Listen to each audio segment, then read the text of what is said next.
ஒருமுறை எம்ஜிஆர் சத்யா ஸ்டுடியோவில் செட்டுக்கு வெளியே இயக்குனர் நீலகண்டனுடன் எடுக்கப் போகும் காட்சி பற்றி விவாதித்துக் கொண்டிருந்தார்.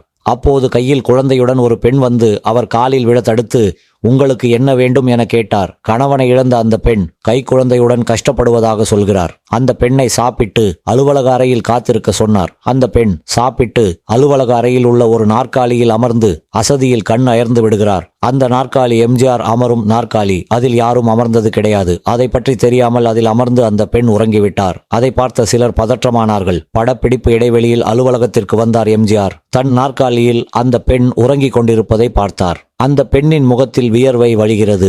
அதை பார்த்து சுவிட்சை போட்டு பேனை ஓடவிட்டார். கீழே விளையாடிக் கொண்டிருந்த குழந்தையை எடுத்து கொஞ்சினார். முகத்தில் காற்று பட்டவுடன் அந்த பெண் விழித்து கொண்டார். எம்ஜிஆரை பார்த்து பயந்து போய் அந்த பெண் எழுந்தார். எம்ஜிஆர் அந்த பெண்ணிடம், நீங்கள் வீட்டுக்கு போங்கள், நாளை உங்களுக்கு உதவி வீடு தேடி வரும் என்று செலவுக்கு பணம் கொடுத்து அனுப்புகிறார். உலகில் எந்த தலைவனுக்கும் கிடைக்காத ஆதரவை தாய் குலம் எம்ஜிஆருக்கு கொடுத்ததுக்கு காரணம் அந்த மனசுதான்.